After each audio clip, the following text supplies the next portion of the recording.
नमस्कार मंडळी, मी आहे प्रबोध खरे आणि तुम्ही पाहतात आपलं चॅनल मी माझे आणि तुम्ही मंडळी. उद्या सोमवार आहे. आपला साप्ताहिक राशी भविष्याचा वार 19 ते 25 मे 2025 या आठवड्याचा. चंद्र मकर, कुंभ आणि मीन राशीतून परिभ्रमण करणार आहे. आठवड्याच्या शेवटी तो मेष राशीत आहे. तर 12 राशींवरती या परिभ्रमणाचे काय परिणाम होतात ते आपण बघूया.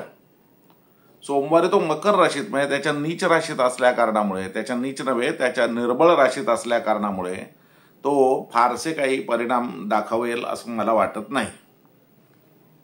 मेष रास, सोमवारी उद्योगधंदा व्यवसायामध्ये मरगळ असेल, काम करू नये असं वाटत असेल. मात्र मंगळवारपासून परिस्थिती बदलेल. मंगळवार नंतर तुम्हाला काम करावंसं वाटेल, मनातल्या इच्छा पूर्ण होतील. जे प्रिसाईज केलेलं असेल ते तुम्हाला योग्य वेळी येऊन भेटेल. आणि आठवड्याचा शेवट मात्र आनंदानिमित्ताने खर्च करण्याचा आहे. आठवड्याच्या शेवटी खर्च खर्च आणि खर्च राहील, तेव्हा खिसा पाकिट सांभाळा. वृषभ रास, वृषभ राशीला प्रवास करत असाल तर त्रास होण्याची शक्यता आहे सोमवारी. मंगळवार बुधवार नोकरी धंदा व्यवसायात चांगला आहे. गुरुवार शुक्रवार शनिवार तर अतिशय उत्तमच आहेत, काय प्रश्नच नाही. फार जे काय म्हणाल ते होईल. मात्र शनिवार रविवारी खर्च होण्याची शक्यता आहे. म्हणजे तो करावाच लागेल, त्याला काही इलाज नाही. तर त्यामुळे त्या दृष्टीने तयारीत राहा. मिथुन रास, सोमवारी मरगळ असेल, काम कुठलं करू नये असं वाटत असेल, गिडीनेस असेल, थकवा असेल. वाडवडिलार्जित इस्टेटी संबंधी जर काही असेल तर तो भाग तुम्ही पुढे ढकललेला बरा.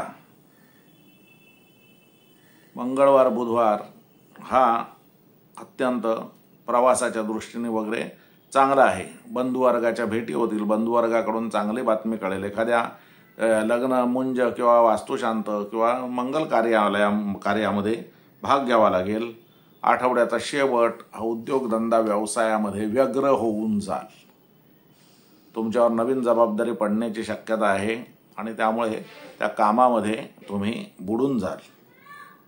कर्क रास, कर्क राशीने जोडीदाराला सोमवारी स्पेअर केलेलं बरं.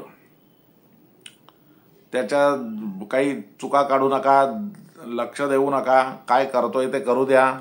कारण छोट्या छोट्या गोष्टींवरून तुमच्यात वाद होण्याची शक्यता नाकारता येत नाही. मंगळवार बुधवारी डॉक्टर गाठायची वेळ कदाचित येऊ शकते. शारीरिक त्रास होऊ शकतो, थोडाफार मानसिक त्रास देखील होऊ शकतो. मात्र बुधवार गुरुवार शुक्रवार आणि पुढे शनिवार देखील भाग्योदयाच्या दृष्टीने चांगल्या संधी उपलब्ध होतील. मोठे प्रवास घडण्याची शक्यता आहे किंवा प्रवासाचे बेत आखण्याची शक्यता आहे. धार्मिक कार्यामध्ये भाग घ्याल, बंधुवर्गाच्या भेटी होतील आणि सगळ्यात महत्त्वाचं म्हणजे आठवड्याच्या शेवटी उद्योगधंदा व्यवसायाच्या दृष्टीने काही चांगल्या बातम्या तुमच्यापर्यंत येतील. तर त्या दृष्टीने विचार करा. सिंह रास, सोमवारी बारीक सारीक आजार येतील, त्याने जीव त्रस्त होऊन जाईल. पण ही फेज फक्त सोमवार पुरती आहे. मंगळवार बुधवारी जोडीदाराचं सुख लाभेल. पार्टनर व्यावसायिक पार्टनर असेल तर तो चांगलं सहकार्य करेल. त्याच्या काही चांगल्या आयडिया तुमच्यापर्यंत तो पोचवेल आणि तुम्ही त्याच्यावरती विचार कराल. आठवड्याचा शेवट हा पुन्हा एकदा त्रासाचा जाण्याची शक्यता आहे. एखादा जुनाट होऊन गेलेला विकार पुन्हा तुम्हाला त्रास देण्याची शक्यता आहे आणि आठवडा बरबाद करण्याची शक्यता, आठवड्याचा शेवट बरबाद करण्याची शक्यता आहे. कन्या रास, संततीकडून त्रास होण्याची शक्यता सोमवारी नाकारता येत नाही. मनाजोगत्या घटना घडणार नाहीत आणि त्यामुळे चिडचिड होईल. मंगळवार बुधवारी या चिडचिडीचं रूपांतर हे बारीक सारीक त्रास शारीरिक त्रासात होईल आणि त्याने आणखीन चिडचिड होईल. मात्र आठवड्याचा शेवट हा चांगला आहे. जोडीदाराचं सुख लाभेल, जोडीदाराकडून सांत्वना मिळेल, जोडीदाराकडून सपोर्ट मिळेल आणि त्यामुळे आठवड्याचा शेवट हा बराच बरा जाईल. तुळ रास, सोमवार हा हेक्टिक असेल, गडबडीचा असेल, मानसिक त्रासाचा असेल, मनावर दडपण असण्याची शक्यता आहे. ते पैशाचं सुद्धा असू शकतं, नाही अशातला भाग नाही. तर दडपण असण्याची शक्यता आहे. मंगळवार बुधवार मात्र उत्तम आहेत. म्हणाल ते होईल, तुम्ही मनात आणाल आणि ते काम तुमचं मंगळवार बुधवारी होईल. नवीन काही जबाबदाऱ्या, नवीन आवक होण्याची शक्यता मंगळवार बुधवारी आहे. गुरुवार शुक्रवार शनिवार हा थोडा शारीरिक दृष्ट्या त्रासाचा आहे, तेव्हा सावध राहा. आठवड्याच्या शेवटी म्हणजे शनिवार रविवारी जोडीदाराचं सुख लाभेल, जोडीदाराबरोबर एक बारीक सारीक पिकनिक होऊ शकते, नाही अशातला भाग नाही. वृश्चिक रास,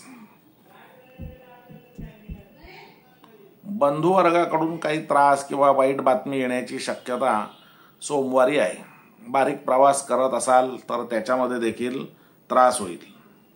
मंगळवार बुधवारी घरात गृहसौख्य चांगलं लाभेल. घरात काही नवीन घडवत असाल तर त्या दृष्टीने चांगला आहे. नवीन घर घेण्याच्या दृष्टीने, रिनोव्हेशन करण्याच्या दृष्टीने, घर बदली करण्याच्या दृष्टीने, भाड्याने नवीन घर घेण्याच्या दृष्टीने हे चांगलं आहे. गुरुवार शुक्रवार शनिवार हा थोडा अत्यंत चांगला, म्हणजे आधीच्या तुलनेत चांगला असा काळ आहे. या काळामध्ये सर्व मनाप्रमाणे तुमच्या घडेल आणि त्यामुळे तुम्ही अत्यंत आनंदी असाल. आठवड्याच्या शेवटी म्हणजे रविवारी बारीक सारीक शारीरिक प्रकृतीचा त्रास होण्याची शक्यता आहे. डॉक्टर गाठायला विसरू नका. धनुरास, धनुराशीला धननाशाचे योग सोमवारी होत आहेत. सावध राहा, बारीक सारीक खर्च येतील, करा. बुधवार गुरुवार मंगळवार बुधवार अत्यंत चांगले आहेत. बारीक बारीक छोटे छोटे प्रवास होतील, धार्मिक कार्यात भाग घ्याल, बंधुवर्गाच्या भेटी होतील आणि कर्तबगारी दाखवण्याच्या दृष्टीने नवीन संधी उपलब्ध होऊ शकतात. आठवड्याच्या शेवटी घराकडे लक्ष द्यायला लागेल. आई हयात असेल तर आईकडे लक्ष द्यावं लागेल. घरामध्ये शांतता राखा, शब्दाने शब्द वाढवून देऊ नका. तेव्हा आठवड्याचा शेवट हा बरा जाईल. मकर रास, शरीर प्रकृतीच्या दृष्टीने सोमवार हा वाईट आहे. मानसिक स्थितीच्या दृष्टीने देखील सोमवार हा वाईट आहे. शांत राहा, कुठलाही निर्णय घेऊ नका. निर्णय घ्यायची वेळ आली तर तो पुढे ढकला, त्याने तुमचा फायदा होईल. आठवड्याच्या मध्यावरती 2 पैसे कुठूनही येण्याची शक्यता आहे, तर त्या दृष्टीने कामाला लागा, धनलाभ होईल. आठवड्याचा शेवट हा चांगला आहे. आठवड्याच्या शेवटी छोटे प्रवास, बंधुवर्गाकडून विशेष सहकार्य काही मिळण्याची शक्यता आहे. नोकरीमध्ये नवीन जबाबदारी डोक्यावर पडण्याची शक्यता नाकारता येत नाही. कुंभ रास, कुंभ राशीला सोमवार हा खर्चाचा आहे. न टाळता येण्यासारखे खर्च होतील आणि त्यामुळे तुमची मानसिक चिडचिड होण्याची शक्यता आहे. पण मंगळवार बुधवारी वातावरण परत नॉर्मलला येईल. गुरुवार शुक्रवार शनिवारी गेलेले जे पैसे आहेत ते कुठून तरी मिळण्याची शक्यता आहे. 4 पैसे मिळतील, त्यामुळे शरीर प्रकृती मन उल्हासित राहील आणि एकंदरीतच काम करायला उत्साह राहील.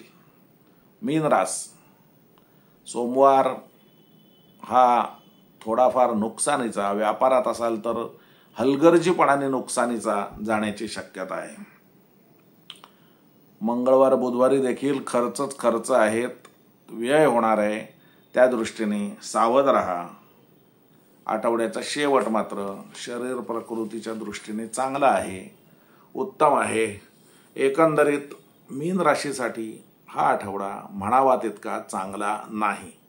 आठवड्याच्या शेवटी म्हणजे शनिवार रविवारी थोडाफार कुठून तरी 4 पैसे मिळण्याची शक्यता नाकारता येत नाहीये, पण एकंदरीत आठवडा हा काही फारसा बरा नाही.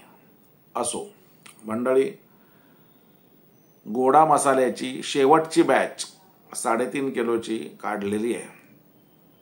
आता याच्यानंतर गोडा मसाला 4 महिने म्हणजे पाऊस जोपर्यंत आहे तोपर्यंत गोडा मसाल्याची बॅच निघणार नाही. तेव्हा ज्यांना कोणाला हवा असेल त्यांनी डिस्क्रिप्शन बॉक्समध्ये माझा नंबर असेल, व्हॉट्सॲपवरती संपर्क साधा आणि गोडा मसाला घरपोच प्राप्त करून घ्या. केरळहून आणलेल्या स्पेशल मसाल्याच्या पदार्थांपासून बनवलेला हा मसाला आहे, तर तुम्ही एकदा ट्राय करायला हरकत नाही. असो, हा व्हिडिओ मी थांबवतोय. तुम्हाला आवडला असेल तर लाईक करा, शेअर करा आणि हो, आपलं चॅनल सबस्क्राईब करायला विसरू नका. धन्यवाद.